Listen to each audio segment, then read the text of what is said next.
Только что не успели мы закончить стрим по величайшей игре Lineage 2, как прямо вот сейчас вот на моих глазах родился ролик. Родился, понимаешь, у господина Чернеца. И я был в шоке, я был удивлен вот сейчас с чата удивлен, да, потому что на ВК Play Live-то мы стримим, да, и там вот мы смотрим фильмы, кинофильмы, да, там всякие. Подписывайтесь, да, ссылка внизу в описании, кстати, есть, да. И вот, кстати, вот Телеграм, оповещения о стримах, чтобы не пропускать, ежедневные, да, стримы. А тут, представляешь, у господина Чернеца реальный дом с полтергейстом. Ты представляешь? Полтергейст. Что мы знаем о полтергейстах? Я пока ничего не знаю, но я знаю то, что нужно не забыть поставить лайк и перейти в описание и подписаться на господина Чернеца, потому что именно в описании вы сможете найти ссылку на этот замечательный ролик и на этот замечательный, прекрасный, потрясающий канал. Кстати, я стримлю прямо сейчас 12 часов практически, и мне хорошо. У меня открылось второе дыхание, потому что, да, полтергейст наше все. Кстати, чтобы не пропустить заброшки, тоже можно подписаться на телеграм-канал Hard Insight, они будут уже в сентябре месяце. Давайте смотреть, пожалуйста, а то я буду говорить вечно. Да, я такой. Алло. Ты меня снимаешь? О, привет! Такое, что когда вы остались дома одни, вы начинаете слышать странные звуки, странные скрипы, и возникает ощущение, Не бывает, родной, не бывает. У меня в студии, вот конкретно, а это как мой второй дом, да, я здесь по 12 часов каждый день, да. У меня зайчик живет, да, и я, если какой-то шорох, скрип, шум, еще какая-то хрень, я всегда на зайца списываю, да, даже если и не заяц, да, у меня раз шорох, скрип, стуки были, я говорю, о, зайчик сегодня бесится, да, с ума сходит, какой-то пакет зашуршал, еще что-то, я говорю, бегает по студии, да, потом только вспомнил, что его в ветеринарку увезли на весь день, да, там, на обследование, там, еще на что-то, да, но это не важно, это игра света, блики и этот, сквозняк, сифон, да, да.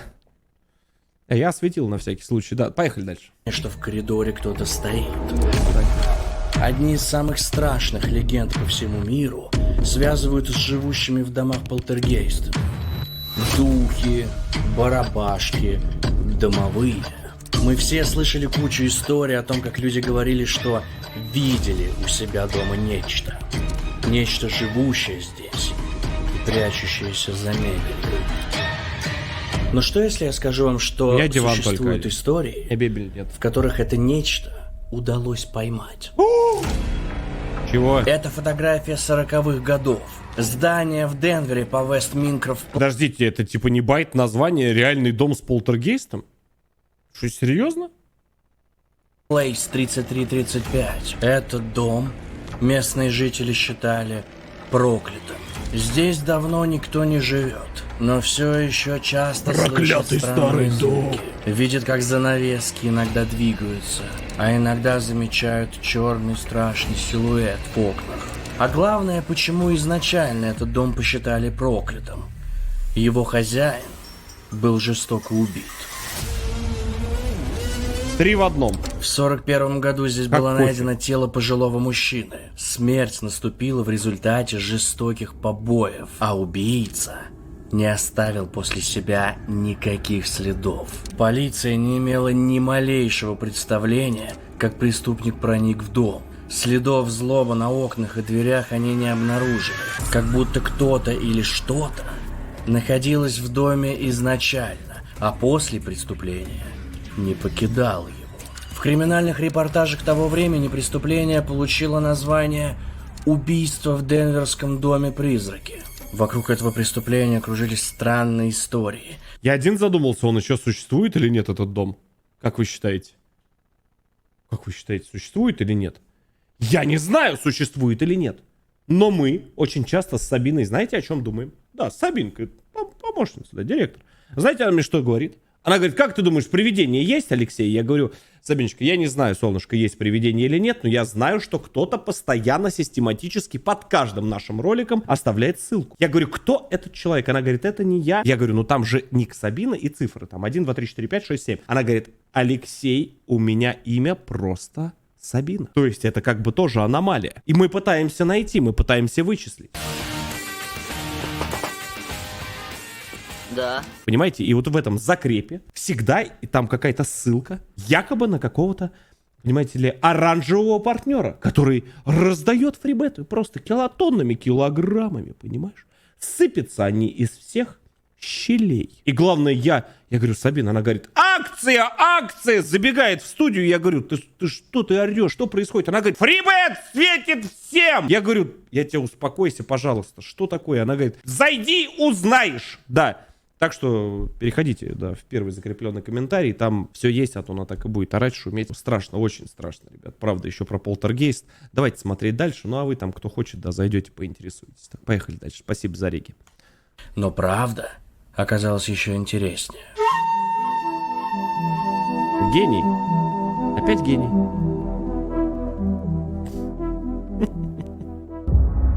1910 год. Из скромного кирпичного дома 910-й? в тихом районе Денвера, где все друг друга знали, раздавалась музыка. Здесь живет семейство Питерсов. Филипп работал на железной дороге, вплоть до своей отставки в 30-м году. Вместе с женой Хелен он вел тихую скромную жизнь. Состоял в клубе любителей музыки.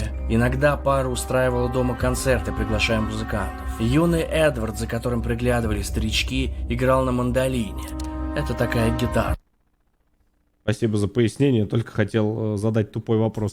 А спустя годы в этом доме стали происходить странные вещи. В сентябре 41 года Хелен упала и сломала бедро. Ее отвезли в больницу и оставили там на лечение. Перелом бедра и сейчас очень сложная травма, которая очень долго вообще, залечивается. Да. Филипп Долго остался в лечащийся. доме один. За пожилым Филиппом часто приглядывали Пожилой соседи. Филипп. Они приглашали его на обед или ужин, понимая, что ему одиноко и сложно. 17 октября 41 года его пригласили на ужин мистер и миссис Росс с противоположного конца улицы. Соседи накрыли на стол, подготовились. Но он не Филипп пришел. Питерс почему-то все никак не приходил. Миссис Росс пошла проверить, куда же делся Филипп. Она подошла к дому и сразу поняла, что-то здесь не так. Дверь открыта. Свет выключен. Миссис Росс постучала в парадную дверь. Ответа Не не угадал. последовало. Тут Росс встретила другую соседку Питерса, юную Дорис Берг. Они вместе решили проверить Одни заднюю соседки. дверь, тоже заперта. К этому моменту к дому уже начали сбегаться другие соседи. Тогда они решили подсадить юную Дорис, чтобы она открыла окно на втором этаже. А, кража со взломом. Молодец, юная Дори уехала на ПЖ. Ладно, не на ПЖ. Девочка Ладно, не уехала. вскрыла От себя окно и придумал. пролезла внутрь, и теперь она оказалась внутри Она стала соучастником преступления.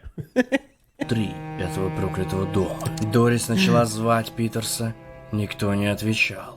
Она шла по темным коридорам, заглядывая в комнаты. Прошилка. Везде было темно и пусто. Зачем старому деду и бабке такой дом? Зачем им 20 спален, 30 комнат? Ну нахера? Ну зачем? Чтоб там жил полтергейст? А? Вопиющий случай. Богатство и... Богатство. И тогда Дорис наконец дошла до спальни Питерса, открыла дверь, А и там... раздался крик. Девочка выбежала через главную дверь к соседям, и только тогда миссис Росс зашла в дом. Пятна крови по всей квартире. Кровь на полу, стенах и мебели. Тело мужчины лежало на полу возле кровати. В ужасном состоянии. Все в крови. какая-то. Вызвали полицию. Сразу 3 машины приехали на вызов. Ага, Капитан по-русски. Джеймс Чилдерс провел первый осмотр места преступления. Было установлено, что Филиппу Питерсу нанесли 37 ударов тупым предметом. Это как... Ладно, не буду показывать. Кровавые долго. следы остались на кухне, в гостиной и вверху в спальне, где было обнаружено тело. Судя по всему, была драка, и Филипп Питерс активно защищался. Драка На его с руках дедом? осталось множество рваных ран, так называемых оборонительных ранений. Также рядом с телом лежала Чего? сломанная трость. Судя по всему, ею он отбивался. Однако главный вопрос был все тот же. Каким образом убийце удалось проникнуть в дом? Никаких следов не было. Ни внутри дома, ни снаружи. На кухне следователи нашли чугунную кочергу. Судя по всему, это и было орудием убийства. Ее отправили в лабораторию. Ни хрена себе, там один раз этой кочергой для дашь, поиска и отпечатков шляпа пальцев, отлетит. а также следов крови. В первоначальной версии был грабеж.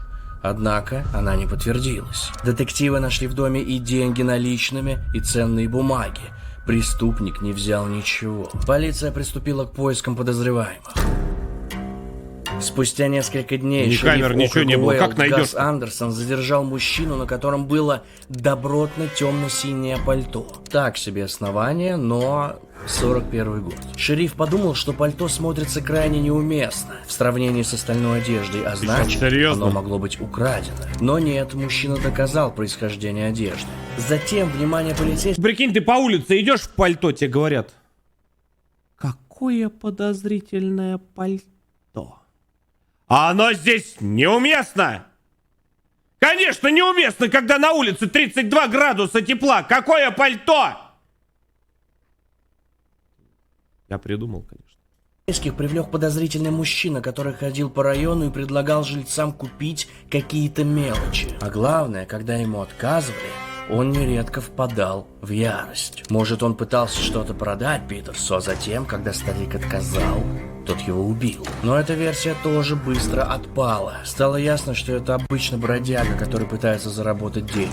Исследование кочерги в лаборатории также не принесло вообще Исследование никаких кочерги. результатов. Там подтвердили, что именно эта кочерга действительно является орудием убийства. На ней найдена кровь жертвы. Но следов преступника не было. К весне расследование убийства Филиппа Полтергейст Питерса в практически перчатках. остановилось. Новых улик не было, и следствие оказалось в тупике. А затем из больницы выписали жену Филиппа, сломавшую бедро, Хелен Питерс. И теперь она одна поселилась в этом проклятом доме. В нашей бытовой мифологии главным духом жилища является домовой. Его считают хозяином жилья, помощником живущих здесь. Ой, я в него, кстати, верю. Да, я в него верю, честное слово говорю. Я уверен, что кто-то мои носки постоянно куда-то утаскивает. Понимаешь, не может быть такого. Вот купил ты 10 пар носок. Так? Взял, купил, все. Или подарили. Ну, на 23 февраля, как мы любим. Понимаешь, не может быть, что половина из этого всегда потеряется. Причем потеряется строго по одному носку. Понимаешь? Ровно. Вот есть пара. Раз. Одного носка нет. И теперь Добби свободен. А второй он не крадет. Специально, чтобы ты поискал. Понимаешь? Вот это вот вопрос. Это главный вопрос. Как может пропадать всегда только один носок? Куда девается второй? Людей и хранителям очага. И у других народов также есть вера в подобных духов. Например, у тюркских народов домовой должен жить в каждом доме, иначе там заведутся шайтаны, злые духи. Татарский домовой обитает в погребе и внешне представляется пожилой женщиной, а в заброшенных домах злой старухой. Настоящим рассадником различных домовых являются Британские острова. Самые известные — фейри, похожи на славянских домовых. Богарты — хулиганские духи, которыми часто пугают детей. У ирландцев — клориконы, духи, охраняющие винные Глорихолы. погреба. Кстати, так как и главная задача охранять алкоголь, они всегда бухие. Домовыми у норвежцев являются народец Ниссе. Японские домовые выглядят жутко. Сегодня их часто изображают в различных компьютерных играх. Например, Йокай Засики Вараси — призрачные дети. Они приносят удачу бездетным и старикам. Во все времена спасибо. все народы видели или чувствовали присутствие чего-то у себя дома, присутствие чего-то потустороннего. Но в нашей истории это потустороннее удалось поймать. Ну как поймать? В В смысле феврале поймать? 42 года Хелен Питерс возвратилась домой и находилась под присмотром 2 домоработниц. Именно тогда люди заговорили, что дом проклят. Хелен не смогла прожить в здании и месяца. Травма снова дала о себе знать, и ее снова положили в больницу. А пока ее не было, соседи постоянно слышали какой-то звук из этого дома. Иногда видели темные силуэты в окнах, а кто-то даже замечал свет.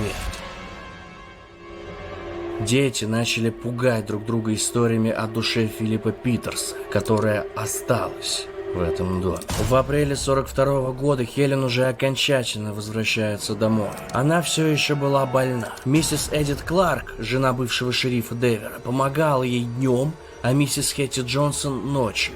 и женщины Сердобольные часто люди. чувствовали чье-то присутствие в доме. Ощущение, будто за ними постоянно кто-то наблюдает. А затем в отделение полиции поступил звонок. Звонила Эдит Кларк. Прибывшие на место полицейские обнаружили перепуганную до смерти женщину. Судорожно она пыталась объяснить, что происходит. Она рассказала, что слышала шум в стенах, похожий на мягкие шаги в пустых комнатах. С крыльца постоянно исчезали газеты. Подносы с едой для миссис Питерс оказывались не на своих местах. Женщина была перепугана, она говорила, что в доме точно есть злой дух. Тогда допросили вторую домработницу, и она тоже все подтвердила. Также они рассказали еще одну крайне удивительную Кого? историю. В спальне миссис Питерс на втором этаже установили кнопку. В случае чрезвычайной ситуации миссис Питерс могла воспользоваться звонком, чтобы позвать на помощь соседей. И однажды в доме у соседа Джона Уосса раздался звонок. Мужчина резко выбежал из дома, поспешил на помощь в дом Питерс, забежал в дом и вдруг увидел, что Хелен спокойно занимается своими делами на первом этаже. Тогда Восс забежал наверх в спальню миссис Питерс, а там никого не было. Хелен только-только вышла из больницы с переломленным бедром. Она не могла спуститься со второго этажа так быстро. Кубарем. Тогда кто нажал на кнопку? Сама хозяйка дома как будто не замечала ничего необычного. Она была уже пожилой, у нее был не очень хороший слух, и она ничего А мне это напоминает какую-то страшилку. Знаете, какую? Помните, женщина к какой-то бабке пришла, и она ей говорит, давай типа чай попьем, и потом там начала чудить. Угу. не слышала. Не помню, как но называется. соседи говорили, Напишите в комментариях, как этот фильм называется. Страшно было. что душа Филиппа Питерса терзает всех, кроме своей дорогой жены. А затем домоработница Эдит Кларк своими глазами увидела призрака этого дома. Вот что она рассказала полиции. Я услышала какое-то постукивание. Я слышала подобное и раньше, но тогда мне казалось, что это могли быть птицы. Я прошла на кухню и вдруг заметила, что дверь на лестницу, ведущую наверх, медленно открывается. Я заметила ногу и тонкую белую руку на двери. Я закричала, и оно быстро скрылось за дверью, а потом я услышала, как это нечто бежит по ступенькам. Полиция отреагировала, провела полный осмотр дома, но ничего обнаружено не было. Двое полицейских оставались в доме в течение 48 часов. Они не видели никого и ничего, что Хрена могло себе. заставить их верить, что в доме кто-то есть. А затем и вторая домработница Хэти Джонсон увидела нечто. Она услышала звук с кухни, пошла проверить и увидела силуэт мужчины, как будто высохшего человека в лохмотьях и тряпках. Хэтти закричала, и призрак тут же исчез. Полиция снова ничего не обнаружила, и вторая домработница тоже отказалась приходить в этот дом. Летом миссис Питерс навестил ее сын Филипп-младший. Он убедил мать покинуть проклятый дом и переехать жить к нему. Дом остался под присмотром полиции. Расследование убийства Филиппа Питерса хоть и затормозилось, но прекращено еще не было. Так, в Денвере по улице Вест Монкриф Плейс 3335 появился проклятый дом. Люди обходили это здание стороной. Странные события не прекратились с отъездом Хелен. Соседи замечали, что жалюзи в окнах меняли свое положение, а иногда вовсе открывались. Кто-то говорил, что видел очертания человеческой фигуры. Ну вот это уже начинали докидывать, знаешь, когда кто-то сказал одно, бабка мимо прошла, говорит другое, дети придумали третье, ну такое. Полиция всегда реагировала на эти сообщения, но каждый раз не находила ничего, кроме пустых комнат. Информация о странном доме быстро просочилась в прессу. Убийство Филиппа Питерса стали называть призрачным убийством, а дом – призрачным домом Денвера. Людям было очень интересно читать про призрака, но вот полиция все никак не могла понять, что же там произошло. 30 июля 1942 года. Детективы Роб Локсон и Уильям Джексон патрулировали район. К этому времени обходы призрачного дома стали привычным делом. Они спокойно проходили мимо окон здания, как внезапно сами увидели призрака.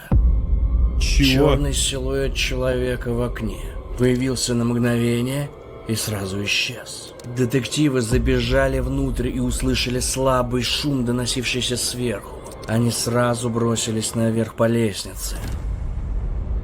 Миновав спальню, они поняли, что звук доносится из кладовой. Открыв дверь, они увидели 2 ноги, свисающие сверху.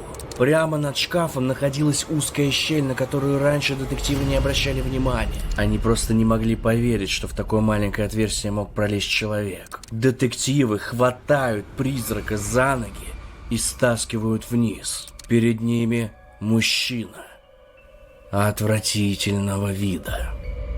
Старые лохмотья одежды пропитаны грязью. Вонь невероятная. С густыми бровями и широко распахнутыми глазами он жмурился от света. Было видно, что он привык к темноте, и солнечный свет доставляет ему физическую боль. Когда полицейские вытащили мужчину, они в первый момент отпрянули от него, заметив в его руке оружие, револьвер калибра 44. Но отобрав оружие, они поняли, что оно неисправно. Полицейские посмотрели, куда мужчина лез. Это был совсем крохотный чердак. 70 на 140 сантиметров. Даже лежать в полный рост там было нельзя. И, судя по всему, эта крохотная комната была для мужчины домом. Грязные Чего? тряпки, газеты, кровать из гладильной доски. Все в паутине и грязи. Вонь стояла ужасная, потому что, судя по всему, туалет был там же. Капитан Джеймс Чилдерс, который расследовал убийство Питерса, прибыл на место. Он описывал мужчину так: «Это самый странный человек из всех, что мне довелось встречать. Он высокий, около 180 сантиметров, и худой, как тростинка. Его грязные волосы спадают до ушей, а кожа отвратительна и немыта». Когда полицейские осмотрели место, где он жил, ему дали прозвище «Паук». Только паук может жить в таком месте. Это называется фрогинг. Субкультура людей, которые тайно селятся в чужие дома или даже квартиры. И что вы там забыли в подвале? Хотите спуститься со мной? Паразиты. Они могут Да ладно. Что, совсем что ли конченые? Первый раз, прикинь, слышу. скрытно проживать в самых потаенных уголках жилых строений, чердаках, подвалах или прочих нежилых комнатах. У вас в доме есть нежилые комнаты? У меня дома нет. У меня квартира-студия. Там углов-то нет. А в туалет маленький.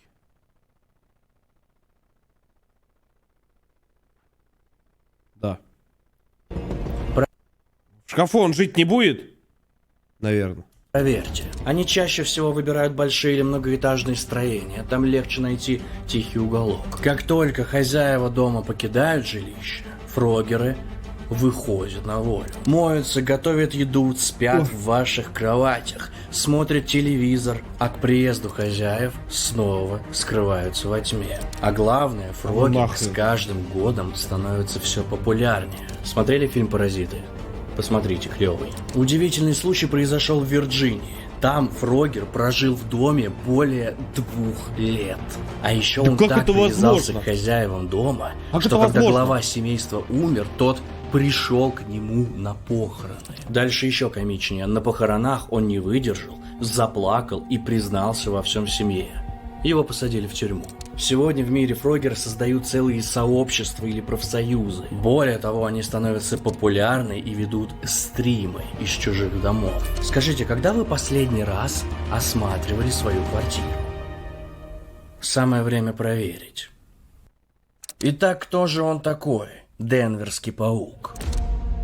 Теодор Конис был родом это из просто- Питтсбурга, штат Иллинойс. Отец канадский иммигрант, владел хозяйственным магазином. Мать Изабелла домохозяйка. Семья жила благополучно, пока в 1888 году не умер отец. Изабелла с сыном переехала на небольшую Отстаньте, нету чердака, чего вы пристали? Нету у меня.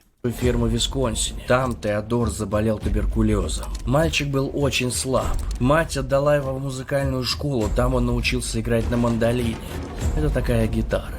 Врачи ставили ему страшные диагнозы, предполагая, что он не доживет до 18 лет. Но мальчик выжил. Семья окончательно обанкротилась, когда мать по ошибке доверила сбережения мошеннику. Теодор был вынужден устроиться на неполный рабочий день, чтобы прокормить себя и мать. Спустя 3 года мать скончалась. Теодор остался один, без денег и дома. Он был уличным музыкантом, пытался заработать хоть что-то. И именно посредством музыки Теодор познакомился с Филиппом Питерсом. Они все состояли в клубе игры на мандолине.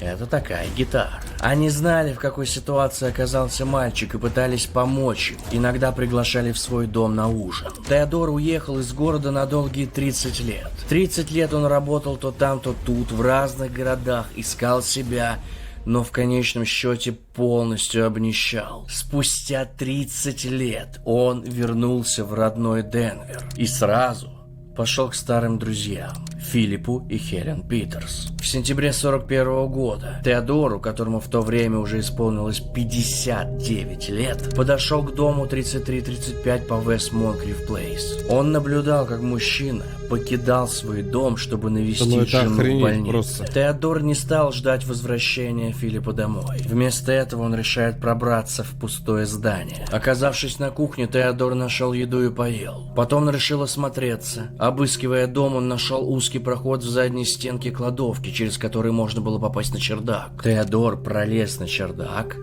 и решил остаться там жить. Я оказался у дома Филиппа и обнаружил, что входная дверь не заперта. И дома никого нет.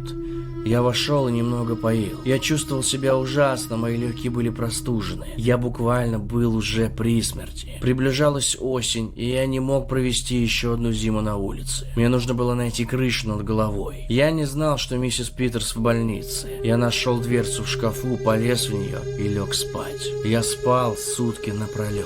Несколько недель Теодор жил под крышей дома. Каждую ночь я прислушивался, высунувшись в коридор, в ожидании, когда же он уснет. Как только я слышал храп, я выползал и шел к холодильнику. Я брал ровно столько еды, сколько никто бы не заметил. Я относил еду обратно в свое гнездо и ел. Я нашел старый кассетный плеер в одном из шкафов и пару наушников. Я починил его и слушал музыку. Я спускался в туалет и даже брился бритвой старика. Со временем Теодор научился жить в доме так, что хозяева его не замечали. Однако со временем такое существование наскучило Теодору. Он принялся развлекаться тем, что фактически преследовал Филиппа в его собственном доме. Теодор спускался вниз и следил за Филиппом. Оставаясь невидимым, он мог находиться очень близко от него. Он прятался за дверьми, когда Филипп проходил мимо, и получал удовольствие от того, что тот не замечал. Я делал это исключительно ради развлечения. Это была игра, и она давала мне острое ощущение. С этого момента этот Конченый дом просто. принадлежал Теодору, и вскоре он забрал свое. Теодор совершил ошибку. Думая, что Филипп поехал в больницу к жене, он спустился вниз из своего укрытия. Он направился на кухню за едой, но Питерс был дома. Филипп пошел посмотреть, что происходит на кухне, и мужчины встретились.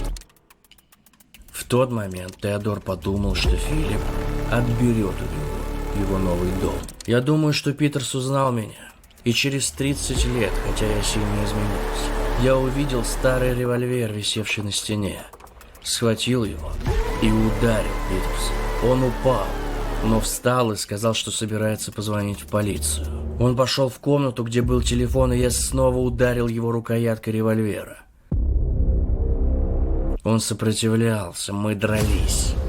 Он использовал трость, а я незаряженный револьвер, используя его как молоток. Но потом мне попалась под руку кочерга, и я ударил его ей. Я не помню, сколько раз ударил его. но через какое-то время он затих. После этого я взял немного еды из холодильника и вернулся на чердак. Если бы Филипп не заметил меня, он был бы жив сегодня. Но в тот момент дело сложилось так. Или он, или я.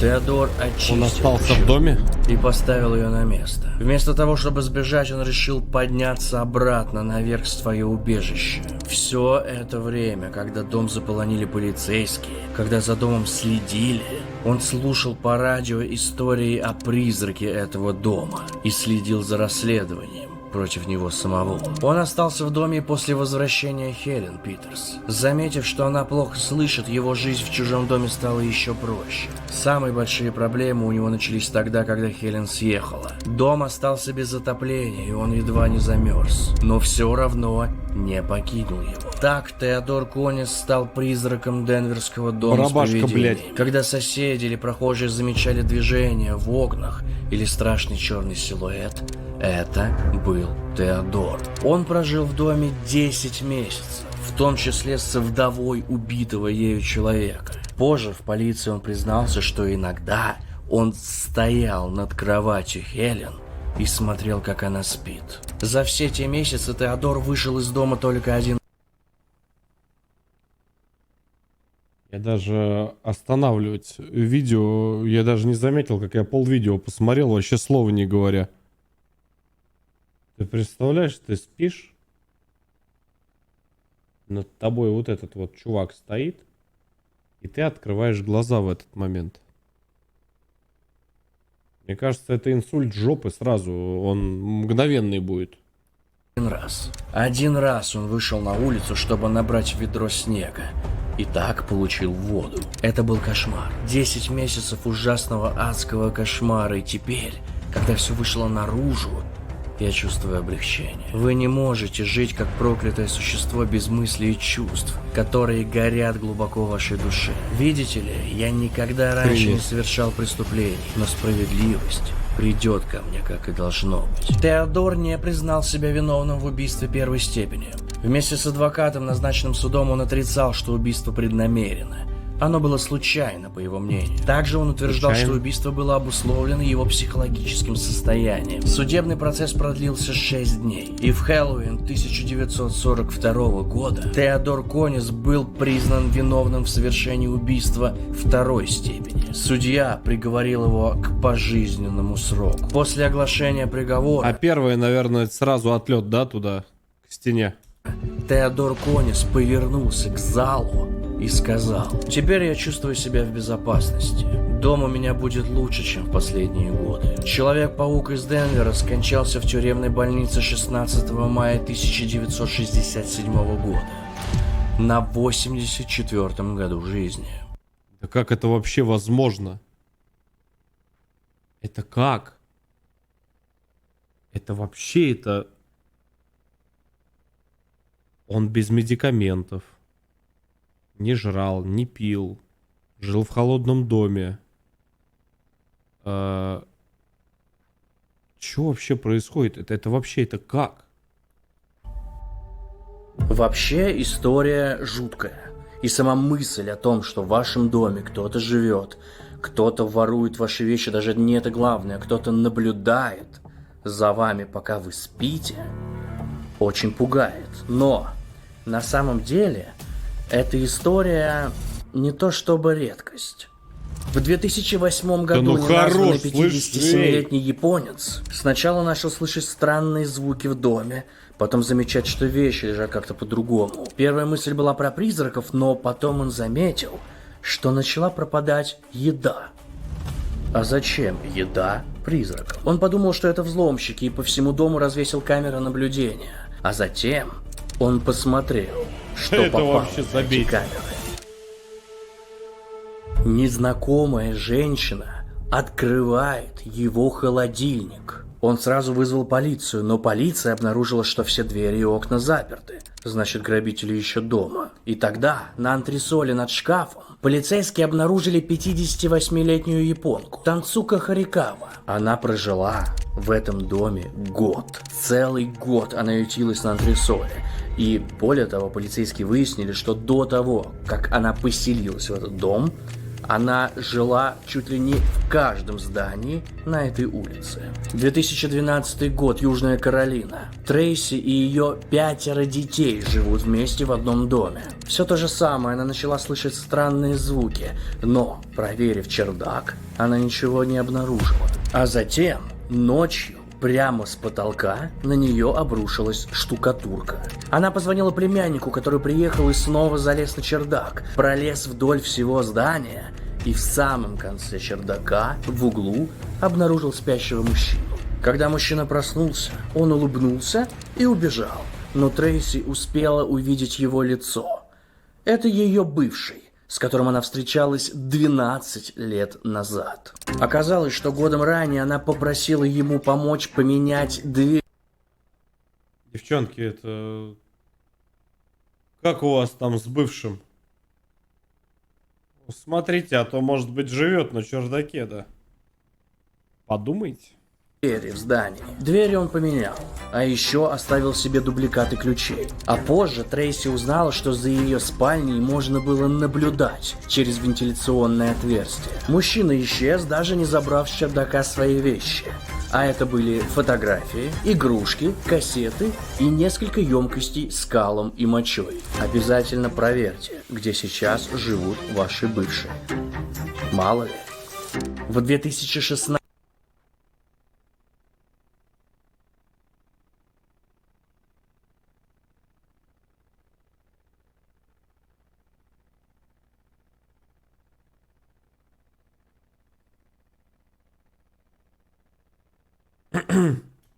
году Дэвис Уолман также услышал странные звуки на чердаке своего дома в Сиэтле. Он поднялся наверх и обнаружил, что в одной из комнат был включен свет. Он попробовал зайти в одну из комнат, но дверь была заперта. Он слышал за ней странные шорохи. Затем он постучал в эту дверь, и оттуда раздался женский голос. Джимми, это ты? Он ответил, что его зовут не Джимми. Затем дверь открылась, и женщина вышла. Она сказала, что живет в доме уже 3 дня, и что мужчина по имени Джимми сказал ей, что она может остаться. Кто такой Джимми, хозяин дома вообще не знал. Мужчина вызвал полицейских, но женщина скрылась до их приезда. Что это за женщина, кто такой Джимми, непонятно. Она просто жила вместе с ним в доме 3 дня, и они не пересекались. Офигеть. 2012 год, штат Колорадо. Трой и Дейна Донован, а также их 2 детей, просто не смогли вернуться в их собственный дом, потому что там поселились какие-то люди. Хосе Рафаэль и Вероника Белетта. Донованы жили в этом доме, пока не уехали в Индиану, где Трой нашел временную работу. Они утверждали, что получили дом на основании данных под присягой показаний, что дом заброшен и что они заплатили за заселение в него $5000. Полиция отказалась вмешиваться, потому что это считалось гражданским, а не уголовным делом. Более того, переселенцы Хосе и Вероника даже получили решение суда, запрещающего приближаться к Доновану к их уже дому. Спустя время Донованы все-таки выиграли в суд, и переселенцев обязали выехать из здания. Однако и здесь переселенцы оказались умнее всех, потому что они оформили банкротство. Согласно закону штата Колорадо, человека нельзя выселить, если он объявил о банкротстве. В общем, Хосе и Вероника оказались очень умелыми мошенниками и просто отобрали дом, и закон ничего не мог с ними сделать. Вернуть недвижимость все-таки удалось. Позже выяснилось, что Хосе и Вероника обвинялись в нескольких уголовных преступлениях. И тогда уже вмешалась полиция. В общем, удивительная история. Как думаете, что вы сделали? Это просто трэш. Вы приезжаете домой, открываете дверь, а там живет незнакомый вам человек. И уезжать он не хочет. Алло? В общем, все эта штука нередкая, но следующая история... Я вообще в шоке, я не знал никогда про такое. Из всех. Ну как можно жить в доме с человеком и не пересечься с ним ни разу? Как это вообще нахрен возможно? Как? Что я слышал про фрогинг. 1922 год. Это реально для меня открытие. В отделение полиции поступает звонок. Взволнованная женщина сообщает, что слышала 4 выстрела. и называет адрес. Буквально через 4 Так. минуты на указанный адрес прибывает 4 патрульные машины. Полицейские быстро устанавливают... Ну, дядь, там дома, ты посмотри какие. В 75 этажей, 25 коридоров. Не, ну, базару ноль, ладно. Действительно, произошло убийство. Жертвой стал 44-летний Фред Уильям Остерайх, крупный предприниматель из Милуоки. Его жена Вальбурга Барбара стала свидетельницей трагедии. Более того, преступник запер ее в гардеробе, закрыв дверь с внешней стороны. Женщину из гардероба достали, и она была в ужасном истерическом состоянии. Тем не менее, она смогла рассказать, что видела. Супруги возвращались вечером с вечеринки. Стали переодеваться, и тут перед ними появился неизвестный мужчина. В руках пистолет. Он потребовал деньги и ценные вещи. Муж Фред набросился на грабителя, завязалась драка. Прогремел выстрел. А затем Фред упал. Преступник загнал женщину в гардеробную комнату и запер ее там. Она кричала вплоть до самого появления полицейских. Немного придя в себя, женщина сказала, что ее называют Долли. Также она заметила, что с руки мужа пропали дорогие часы. Полицейские подумали, что преступник не мог далеко убежать. Они осмотрели дом и прилегающий квартал. К месту преступления притягивали новые силы. Осматривали Обалдеть. все дома в округе, опрашивали соседей. А затем... Нет, ну ладно, у нас золотые унитазы у гаишников. А тут-то что происходит? Одна из соседок рассказала очень странную историю. Жившая по соседству Флора Ревсон вместе с гостившей у нее подругой Корой Нортон стали свидетелями всех этих событий. Они смотрели в окно на преступление. И их рассказ очень отличался от показаний жены. Во-первых, они заметили, что между супругами была ссора. Именно поэтому соседи подошли к окну. Во-вторых, свидетели видели на месте преступления третьего человека. Они не могли увидеть лицо, только ноги. Но эти ноги были босыми и в пижаме. И в-третьих, незнакомец в пижаме из дома не выходил. Соседи хотели увидеть его лицо, даже прибежали к другому окну, но дверь не открылась. Полиция еще раз тщательно осмотрела здание. Незнакомец найден не был. Немного информации о супружеской паре. Фред унаследовал крупный семейный бизнес. Завод по пошиву рабочей одежды в городе Милуоки, штат Висконсин. Он отлично этим заводом управлял. Это было передовое и высокодоходное предприятие. Все странные, все друг за другими смотрят. Этот туда, этот сюда, все друг за другом смотрят. Женился Фред по любви и какое-то время был счастлив с Долли. В 1900 году у супругов родился мальчик. Все было хорошо до 1910 года. Тогда мальчик трагически погиб. Он утонул. Несчастный случай. После этого события семейная жизнь стала трещать по швам. Женщина стала постоянно изменять мужу. Муж, впрочем, об этом знал, но разводиться не хотел. С 1917 года Фред начал замечать, что в доме происходят странные вещи. Исчезают сигареты Фреда, кто-то переставляет мелкие предметы. Иногда он слышит странные звуки и чувствует запах от сигар. Причем его собственных сигар. Причем дорогие предметы полтергейст не трогал, то есть украшения и деньги не пропадали. Фред все никак не мог объяснить, что же происходит. Более того, к этому времени он начал очень много пить и подумал, что у него едет крыша из алкоголя. А друзья Фреда ставили на то, что жена водит домой любовников. Тогда Фред решает переехать из Милуоки в другой город, в Лос-Анджелес. И жена его в этой идее поддерживает. Но в Лос-Анджелесе, в новом доме, странные события продолжили происходить. Вернемся к нашему преступлению. Из-за странных показаний соседей 23 августа Долли была заключена под стражу. Ее доставили в полицейский участок. Она отказалась от дачи показаний и потребовала адвоката. Адвокат быстро нашелся. Герман Шапиро. Человек, как его описывают, ничтожный, неунывающий весельчак и ужасный циник. Сотрудники полиции подозревали, что что-то с Долей не так, она как будто что-то знает, но предъявить ей было нечего. Она действительно была заперта в кладовке, причем с обратной стороны, сама закрыть дверь она не могла. В доме действительно видели третьего человека, преступника. Кто он, установить все никак не получалось. Поэтому Долли пришлось отпустить. В скором времени она вернулась в свой дом, где было совершено убийство. А еще вместе с ней вернулся Герман Шапиро. Да, у нее закрутился роман с адвокатом прямо после смерти мужа.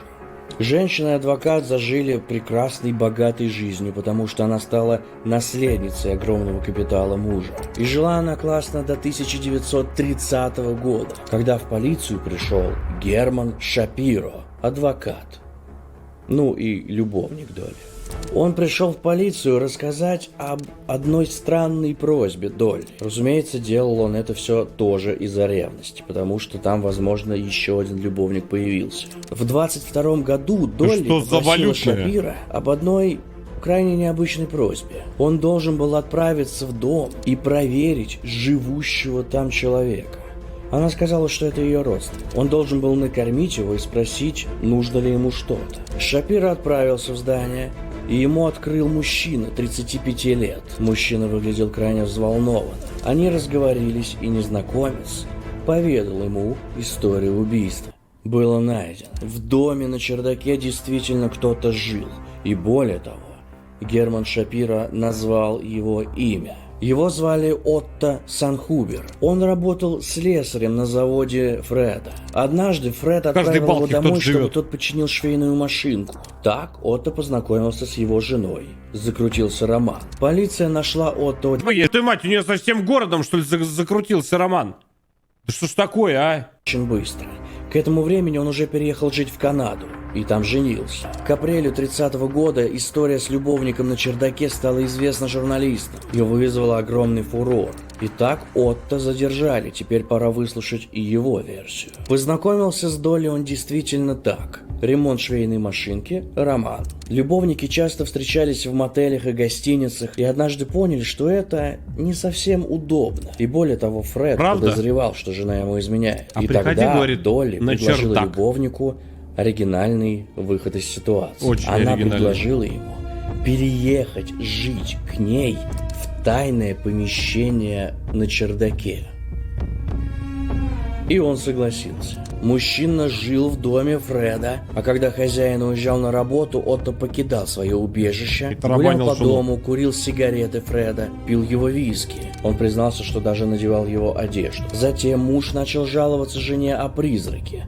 Ему казалось, что в доме что-то происходит. Он предложил жене уехать в Лос-Анджелес, та согласилась. И это же предложение она выдвинула Отто. Отто первым поехал в выбранный Фредом дом в Лос-Анджелесе, снова заселился там на чердаке, и потом в этот дом переехала пара. Это самый преданный фрогер из всех, что я слышал. Когда у Долли появился Герман Шапиро, мужчина не выдержал и уехал. Нет, я слышал истории, что когда банят стримера на одной платформе, он меняет еще канал, потом делает еще канал, и еще, и еще, и так на протяжении целых 10 лет.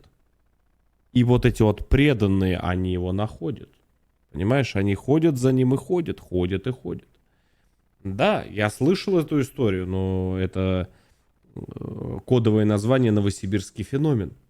Понимаете? И никто, главное, не знает, что происходит. Да, они за ним все равно ходят. Он их банит, он их посылает, но все равно они с ним. Понимаете? Это очень странно. Да. Прям, но чтоб вот так по квартирам лазить, это, конечно, да. Он убежал в Канаду, рассказывая о том, как он убил Фреда. Он настаивал на том, что это было непредумышленно. Он говорил, что был вынужден вмешаться в скандал. Он бросился на помощь к любимой женщине и пристрелил Фреда. Полиция в эту версию не верила. Уж слишком большое состояние было у Фреда. И зачем женщина избавлялась от 2 револьверов? Как будто она все это задумала. В общем, невероятная история фрогера, любовника, убийцы, но в еще больший ступор меня вводит судебное заседание. Мужчину действительно обвинили в непредумышленном убийстве. А в Лос-Анджелесе срок давности по статье за непредумышленное убийство составлял всего 3 года, при том, что прошло с момента смерти 8 лет. Это означало, что Отто просто избежит наказания. Тем более Долли. Она тоже вышла из полиции и отправилась жить свою счастливую жизнь вдовы. На этом Прикинь. история заканчивается. Что было с Отто дальше, неизвестно. Видимо, он снова уехал в Канаду. И у Долли тоже все было супер. Более того, в 1960 году, в свои Да не, ну это 80 забейте, это- лет, она снова вышла замуж за адвоката, который младше ее на 15 лет. Что ж, желаю вам быть такими же любви. Просто напишите в комментариях все, что вы думаете об этом фрогинге, как там, это что-то новое, это... это просто я сидел, я весь выпуск слушал, я даже толком и не комментировал, потому что, господи, что вообще в мире творится? И говорят, а вот раньше, да раньше послушаешь истории от господина Чернеца, глаза на лоб лезут, так что ждем новых выпусков, ждем новых историй, лайк, подписка. Ну и всем, кому понравилась вот такая вот мягенькая, хорошенькая, такая вот, ой, прям хорошенькая, да. hardplaystyle.ru, да, заходите, там темненькие есть и светленькие. Так что как-то так. Все, всех обнял.